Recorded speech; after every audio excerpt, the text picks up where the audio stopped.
people will say, oh, can I speak to the manager? And they would walk past me and go to the man over there. There's all these stereotypes that people have, what they see as talent. Many years ago, I was told, as you get older, your values get stronger. But I think it's just being the best at what you do, no matter what it is. Sometimes they're going to be sitting in rooms or at tables that you haven't got access to. They can, bring you into those spaces. Everyone saw me as what you're doing with the charity as a side thing is a thing that I should be doing. What does it mean to you to be in bloom in life and in work? God, it means so much. Welcome to Women Who Lead. This is the podcast that I wish I'd had when I was a woman in leadership just starting out.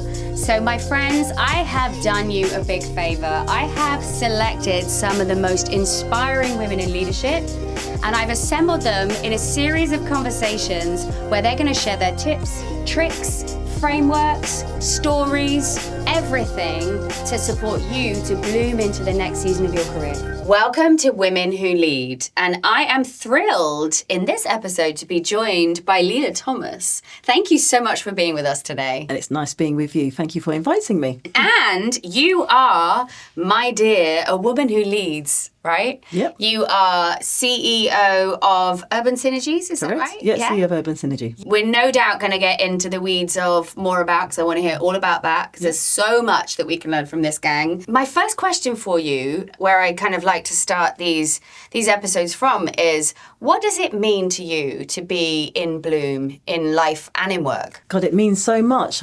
Some of the things I always say about to be in bloom is about being bold, being brilliant, and being brave. It's always nice to be able to, explore, try new things, meet new people, just do opportunities. Yeah. Yeah, and then that's when you can actually see, living to your fullest. Yeah, just reaching your full potential, being happy.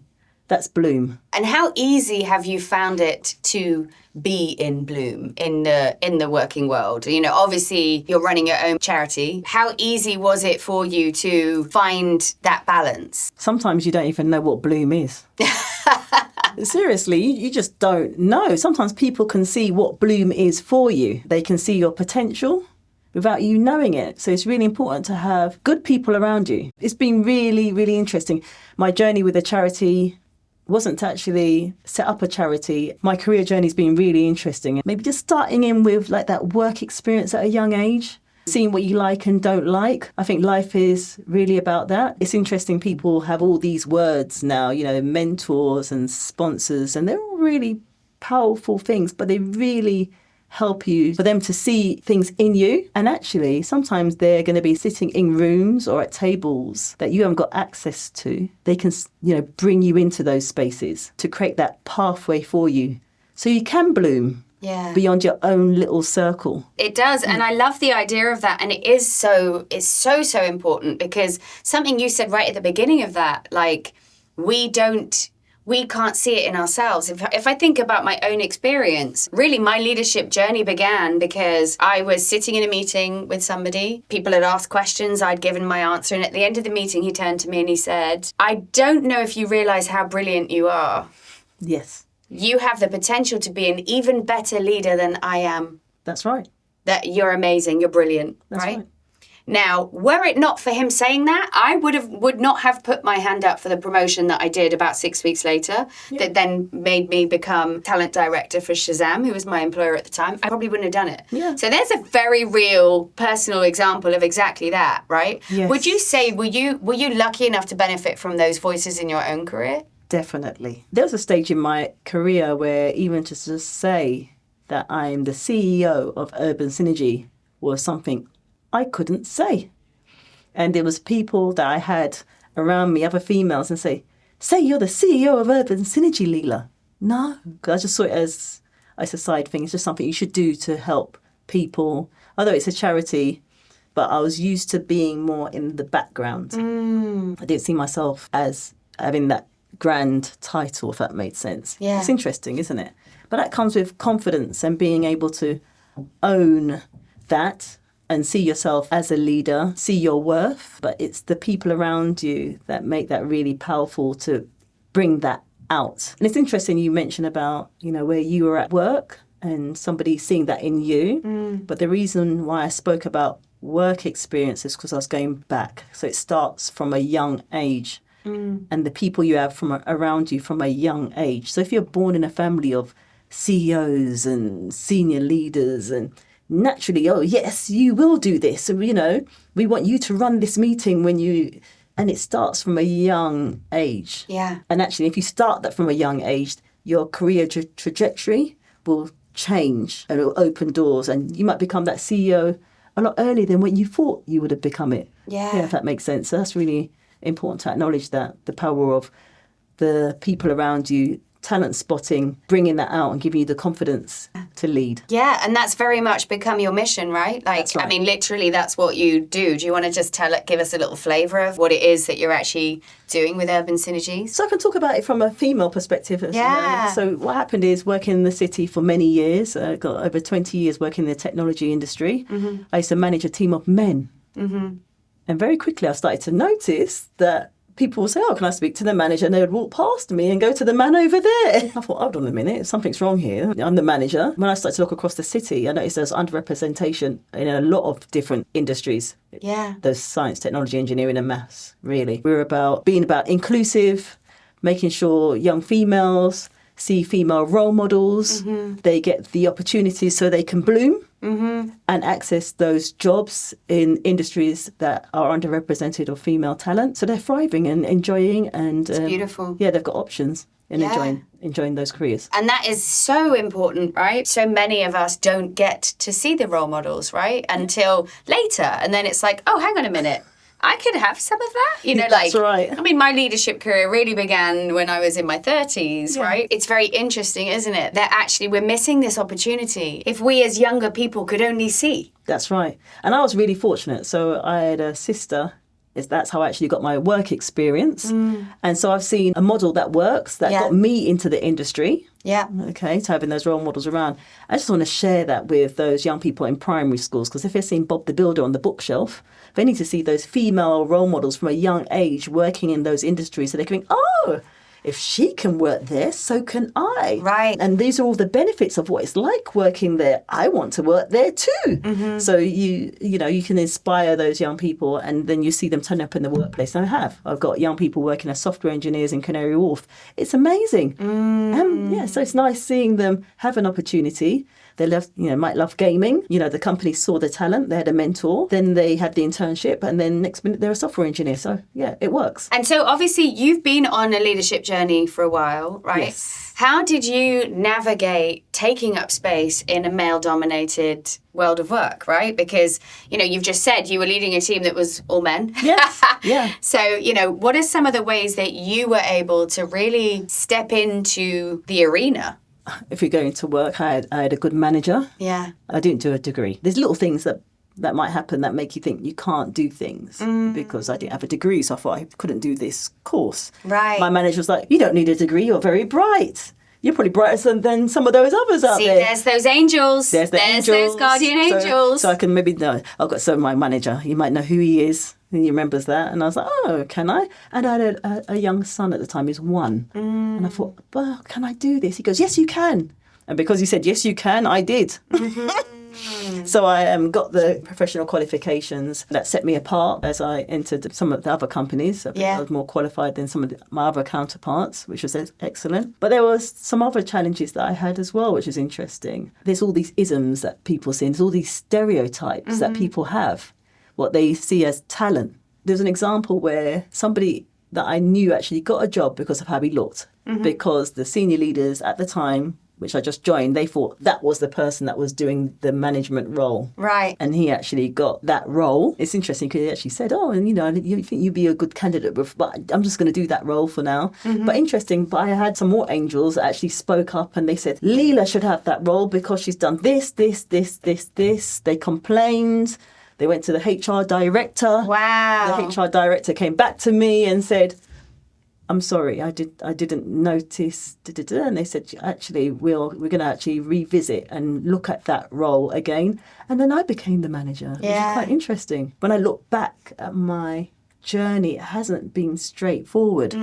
I've had people at the table, you call them sponsors maybe, that brought me into the room. I've had people that saw a talent in me that I never noticed. I said, you can do it. I've had a team that were just good people. And they thought, that's not the right thing you've done there. It's not a fair decision you've made there. They actually spoke up for me. That's amazing. It is amazing. It really, really is. And it sets the foundation for you to actually have the space to step into, right? Yes. But it ultimately, for all of us, there comes a time where we have to become the advocate, right? Where we have to, not necessarily just for other people, I mean for ourselves too, right? And That's you right. as CEO now, like how have you managed to take on the energy of your position? I probably lead with passion. I lead with passion. I lead with fairness. So many years ago, I was told, as you get older, your values get stronger. Wow, that is so real and so true. Yes. I didn't know what that meant until I got older. And I was like, oh my God, that is so true. And you lead with those values, you know, being fair. And that's what gives me the passion. That's what helps me to open doors, even though it's hard work. But it's just the right thing to do. When everybody's thriving and when everyone's blooming, everyone's happy. Yeah, I lead with passion. And I think that brings energy. And I think it energizes a lot of people. But maybe that's my skill set. Maybe. Yeah. That's it's beautiful. That's my little power. It's beautiful. My contribution. You know, funnily enough, in the Bloom method, I start working with everybody from figuring out values. Yes. Because values really are the foundation. And you may not know what your values are right now. If you're listening to this or watching this, you may not know. But let me tell you, your body knows. Yes. Because your stomach will flip over when you try to do anything, or something will happen when you try to do anything that's out of alignment. You kind of get the ick. Yeah. For me, I'm like, right? So even before I knew what they were, my body knew what they were. Yeah. And then gradually, though, I realized the power in codifying them and figuring them out for myself in my own career. That's what made me start Everybody There when I work with people, because it is so foundational. Yes, it is. And it's one of the fastest ways to start to develop a sense of self. Because many of us don't have that healthy sense of self that we know what our values are, right? Like we don't, because we've tried to be what we think other people need us to be. That's right. In order to survive. And so I'm really curious, because you're working so often with younger people too, right? Yeah. This idea of giving people that healthy sense of self, what are some of the ways that you try to support that with the work you're doing? So you come across not just young people that say this, but adults say this as well. So they might think, I want a job with loads of money. Young people do that. So adults want that. But it's really important for, you know, to understand your values in different ways. So with regards to young people and adults, sometimes you have conflicts in your life is because your values are unaligned with someone else's. That's where the conflicts actually come in. Yeah. So sometimes you need to understand your values and then you kind of negotiate. And then that's where you, like again, you can understand each other, get along better, and then you bloom again, you thrive. Yeah. You're working more harmoniously together. You're respecting each other. If anybody hasn't done that, is listening on this course to understand your core values or do an exercise to understand your values, I recommend you do it now. You probably live better and happier when you understand your values. Yeah, for sure. And I will put an exercise in the show notes so that you've got no excuses. You can actually do it, right? Yes. But this idea, though, of living in alignment, right, of actually, you know, getting to live a life where you can thrive, right? Yes. Like, and obviously things come in seasons, right? Every season we're not in bloom. Sometimes we're in decay. Sometimes we're in spring, you know, like it varies. But I'm curious for you, what season of life would you say shaped you the most? I've had an interesting journey. Maybe I was in a bit of denial.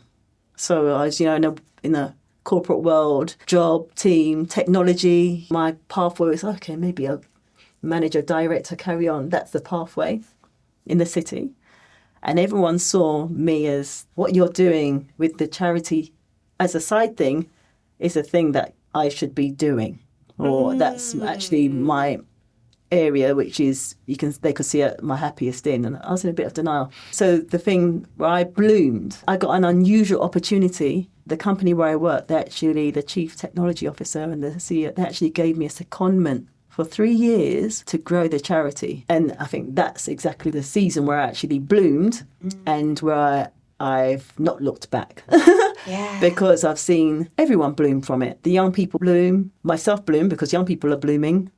The companies bloom and the volunteers happy blooming. So everyone's blooming. So that was my season. I think the closer we get to working in alignment with our soul, then things start to unfold and open up for us. And what you've just described, like, is such a beautifully inspirational example of you putting a little step in one direction by saying, I'm going to do this thing. I'm not quitting my job. That's right. I'm committed to my job. Not for 1 minute did you think you were going to... Same with me with coaching, to be honest. I was like, I'm just going to become a coach to be a better leader. That's right. I'm not quitting my job. That's not right. doing that. That's not what I'm doing. Yeah. And by making a move, the universe goes, okay. Yes. Okay, I'm going to make that easier for you. Yeah. And you've just described this most beautiful unfolding where actually, and even when you got people saying, this is what you should be doing, because people have said it to me for years, are you a coach? Are you a coach? Are you a coach?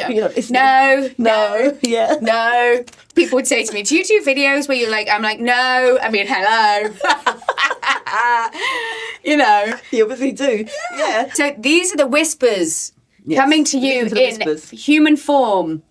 These are the whispers of your soul. Listen to the whispers. Right. Listen to them. And I think it's just being the best at what you do, no matter what it is, and being present and current in it. I did my job, but I did it really well. You know, I was like on top talent programs and everything like that. So I believe in doing well. Yeah. So even though I was still doing urban synergy, but I was still doing my technical work, but doing both well. I think that's important. And I think you should do whatever you want to do.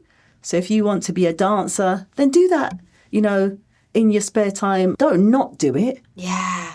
You'll regret that. You're not living your fullest potential. Yeah. So do it all, I say. Yeah, do it all. But you're so right, because if you hadn't been doing your job well, the company wouldn't have given you the opportunity. That's right. They'd have been like, well, no, actually, next round of redundancies, you know. Instead, they're like, no, let us bless you. That's right. So that you can bless the world, right? And actually, they brought clients. We were working with their clients, and then that was radiating through there, you know. So everybody was, like I said, blooming. Yeah, I love it. Yeah. Now, tell me, when it comes to, obviously, you're navigating a busy role, you've spoken about motherhood, there's multiple hats you're wearing here.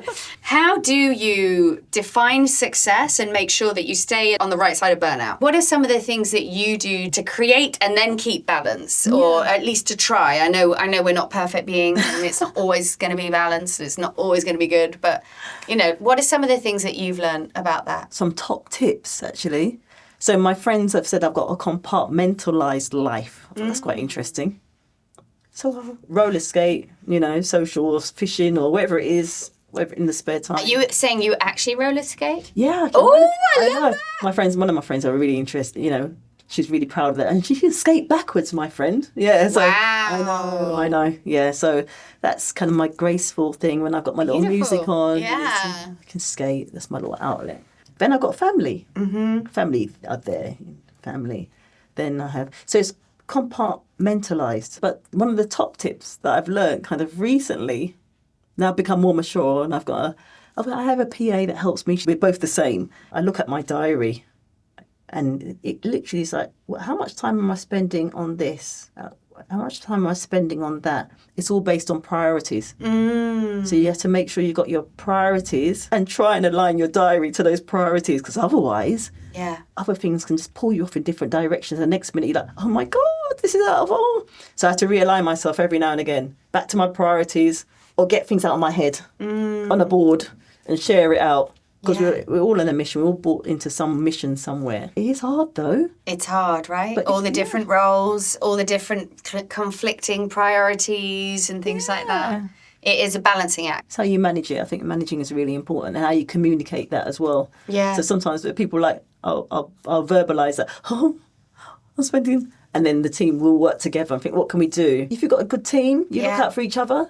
Can I help with that? Vice versa. And I say, can I help you with that? Yeah. You know, how can I help you with that? Do you need help with this? And that's kind of the way we all look after each other. It's important. Yeah, it's really important. And to come back to the theme of what we've been speaking about, role modeling, right? Like, because actually, if we as leaders can role model, like, okay, maybe I need to take some space here, or maybe I need to rebalance here. And the more that we can show that we are living that ourselves, really the better we are, right? That's like the better it is for everybody. Yeah. You having boundaries is great for everyone around you. That's right. You give them permission to do it too. To have a walk, at lunchtime. Have you had your lunch yet? Have you had your dinner yet? Your family, all those things, the compartments that I talk about. Yeah, beautiful. Yeah. So tell me, if there was just one thing that you wish you'd learned sooner in your career, what would that be? That's a really interesting question. Like I said, believing in yourself and becoming more confident. Like I was saying, to be able to say, I'm the CEO.